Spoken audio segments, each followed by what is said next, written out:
Let's talk about the Tata Harrier. Now that is a car with a very, very specific target audience. People who knew exactly what they wanted when they got into the showroom. People who liked something stylish. People who liked something tough, and inherently people who knew that underneath all of that body was some hardcore JLR DNA. And to top it all off, cherry on the cake, people who liked and were proud to buy an Indian brand. Now, with the new Harrier, what they want, or what Tata wants, is all those old people, well, the old buyers, but they want some new buyers. People like me, new, young, charismatic, flair, handsome, charming. Is that what you want to say?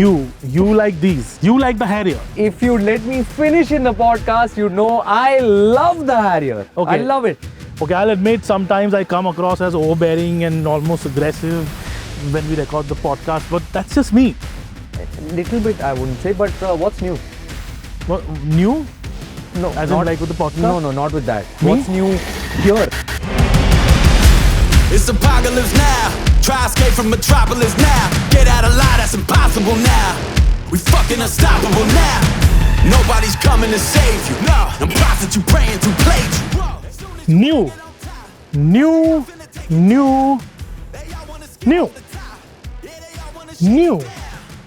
and new.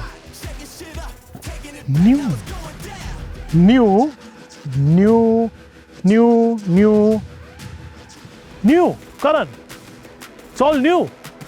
We all know the joys of smooth driving and the peace of mind it brings, and to sustain the smooth drive forever, your SUV needs frequent checkup and fully synthetic oils. That's why we recommend Castrol Magnetic SUV, which is a fully synthetic BS6 ready engine oil with the latest API specifications. The engine oil will give your SUV non-stop protection from every start.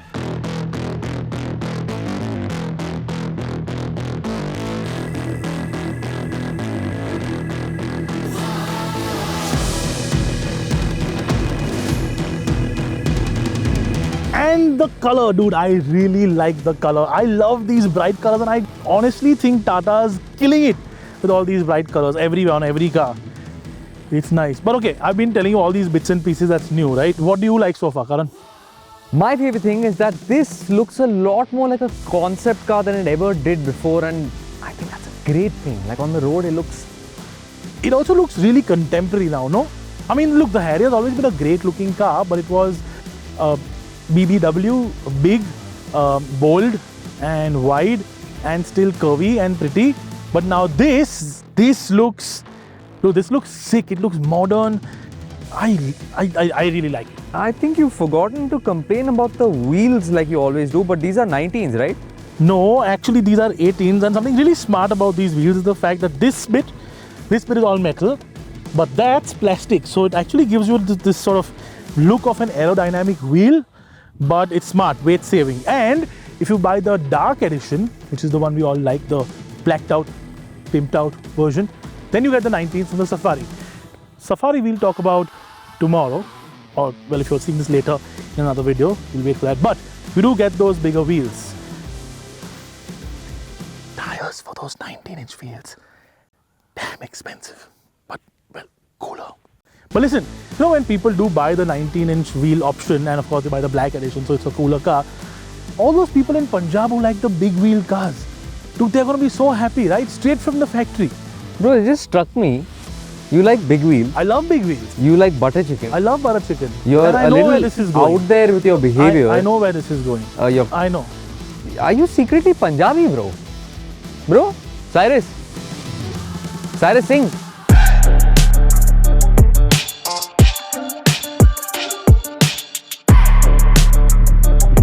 Oh, is this all new? Yep. New. In fact, new screen, 12.3-inch, sick.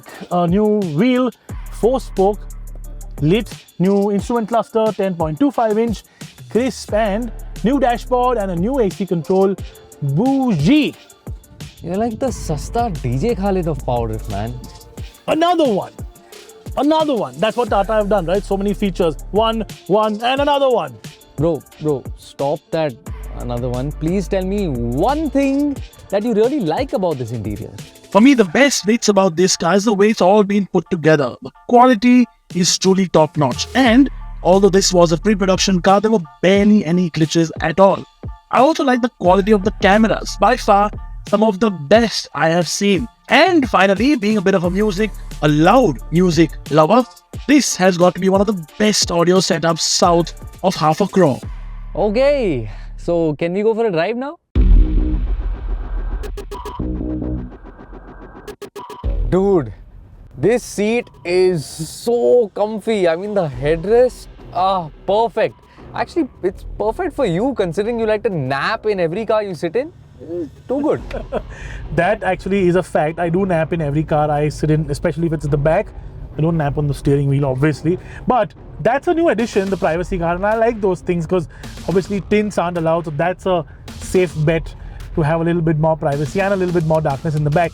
But while he's enjoying the back seat, let me tell you how this thing is in the front seat, which means let me tell you how this is to drive.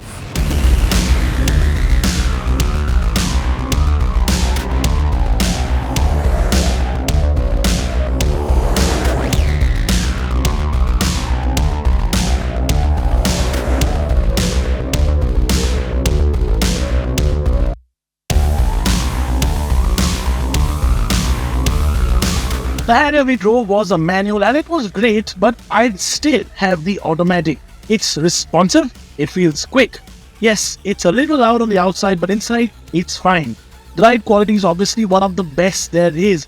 Typically Tata then, but otherwise mechanically, it's almost unchanged. Why fix something that ain't broken?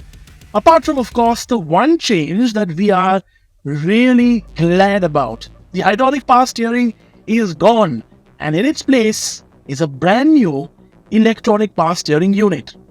Which, by the way, is a very, very important add-on to the car because that means that they can now have more ADAS features. And by more ADAS features, I mean in particular they can have lane keep assist. And that's an ADAS feature that I particularly like. Now, the car in its current form does not have lane keep assist.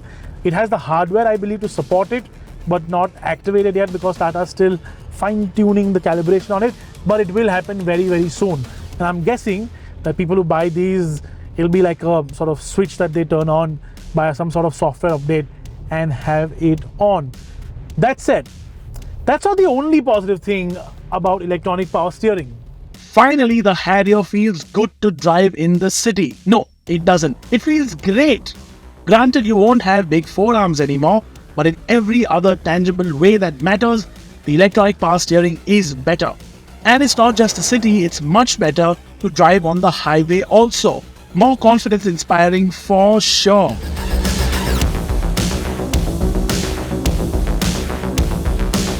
Wait, Cyrus. Are you saying you prefer the electronic power steering to a hydraulic power steering? Yep, absolutely. In fact, look, it's perfectly well calibrated. It's great in the city, which was, by the way, a big flaw of the whole hydraulic power steering on the Harrier and the Safari. And it's great on the highway too. I mean, it weighed up well. It was just nice to drive.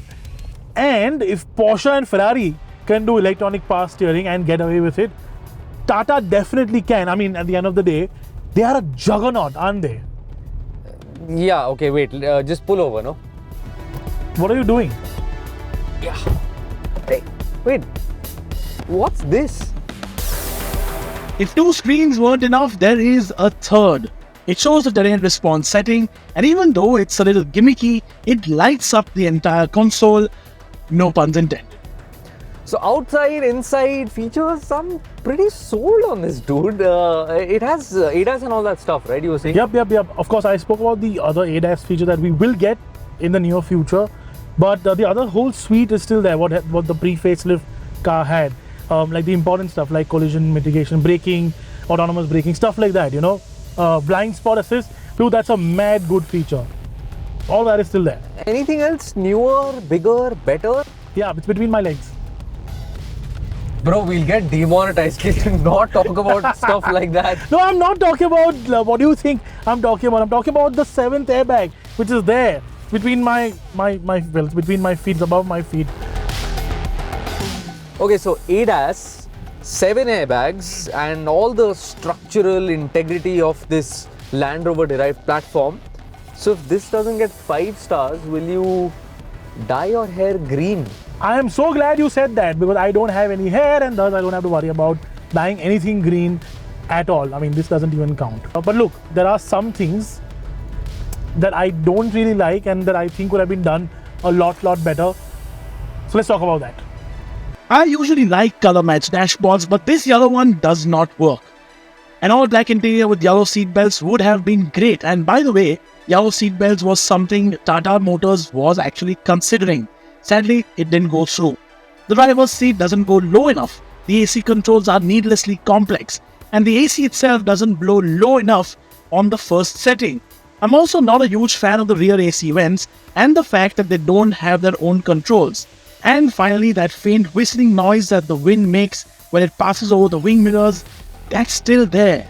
Dude, this is lovely. It's like my kind of car. It's a bit youthful, it's brash, it's sporty, and I love the fact that along with the Nexon, they've had the cojones to paint them in really bright colors. I love it.